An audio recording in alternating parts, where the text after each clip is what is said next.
Hello and good evening. Here is the Lagos State News at 7. I am Akan Usen. In a bid to strengthen its financial inclusion policy, the Lagos State government has commenced the process of inculcating financial literacy for indigent women in hard-to-reach communities as part of the Sustainable Development Goals.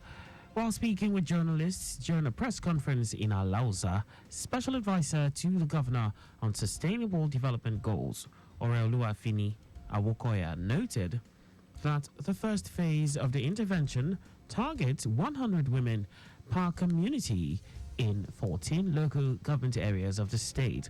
Fini Awokoya, who commended the development partners on the project, urged other institutions and the private sector to join in the human capital development efforts to bridge the gap for women in communities that have been underserved and more on SDG projects.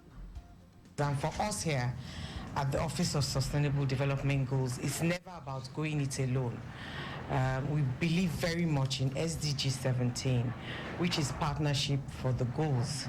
It pronounces our responsibility and steady efforts to bridge the financial inclusion gap, especially for women in communities that have been underserved for years. Representatives of the partners on the project with the Lagos State Office of Sustainable Development Goals appreciated the efforts of the state government in supporting financial inclusion for women and promoting awareness among them for empowerment.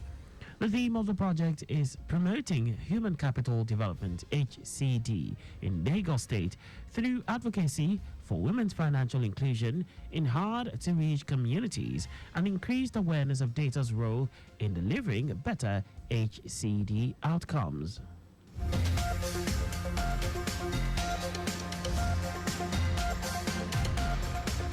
The Lagos State Domestic and Sexual Violence Agency, DSVA, has continued its statewide sensitization to all community development councils, CDCs, and community development associations, CDAs, across the state as the community engagement team of the agency visited Olorda LCDA. The Executive Secretary, Titilola Vaivo Adeniyi, said reaching these communities was critical for collaborative efforts in the fight against all forms of abuse and violence, and that it was necessary to keep these issues on the front burner as the CDC body serves as a grassroots approach to reaching members in their communities. Head of Community Engagement Unit, Damilare Adewusi, addressed the participants on the alarming issues of SGBV, the forms of abuse, preventive measures, myths surrounding SGBV, reporting procedures, and the available support services were discussed in the meeting. On his part, Chairman of Olorda Local Council Development Area, Ganiu Additional, appreciated the agency for bringing such vital information to the CDC leaders and members of the community.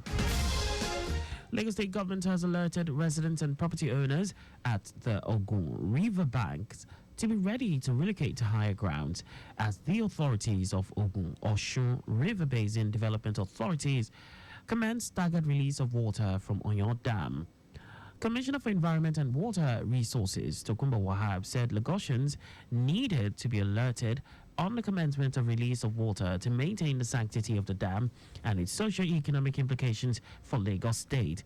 Wahab said it is crucial to understand that the dam's annual operations are informed by real-time hydrological data, rainfall predictions from the Nigerian Meteorological Agency, NIMET, and flood outlooks from the Nigeria Hydrological Services Agency, NISA, saying these sources guide the water release decisions to ensure both flood control and the integrity of the dam. He said the state government and the Ogun Osun River Basin Development Authority acknowledged the concerns raised regarding the release of water from the dam and its impact on surrounding communities, particularly those along the Ogun River water channels extending into Lagos State. The commissioner assured that the state government will continue to monitor the situation closely and collaborate with relevant agencies and affected communities to address humanitarian concerns, particularly for vulnerable groups like women, children, the elderly, and people living with disabilities. Lagos State Ministry of Women Affairs and Poverty Alleviation WAPA has successfully empowered approximately 100 women in the Etiosa East Local Council Development Area (LCDA) with essential skills and business equipment aimed at enhancing their financial independence and self-reliance. Commissioner for WAPA Bolaji Dada said the training program with the theme Life Skills Economic Empowerment Program for residents of Etiosa East equipped participants with a variety of vocational skills, including makeup application, headgear tying, catering, throw pillow creation, fabric stoning and embellishment, and soap making. Dada said each beneficiary also received a comprehensive startup pack containing the necessary tools to immediately launch their businesses from home. She emphasized the initiative's goal of fostering entrepreneurship among women, providing them not only with skills, but also with the equipment needed to thrive economically. And that's all for the news at 7. Just before we go, maintain adequate distance from the vehicle ahead of you to avoid collision. You can follow us and like all our various social media platforms.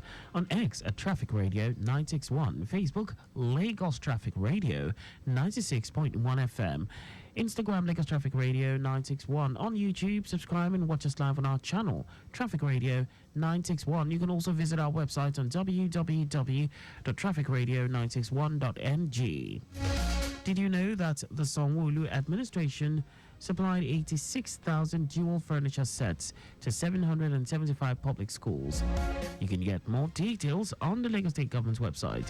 For contacts with the newsroom, please send a message to info@trafficradio961.ng. And that ends the news broadcast compiled by Zainab Alibeshin. I am Akan Usen. Thanks for listening and please stay safe. Good evening.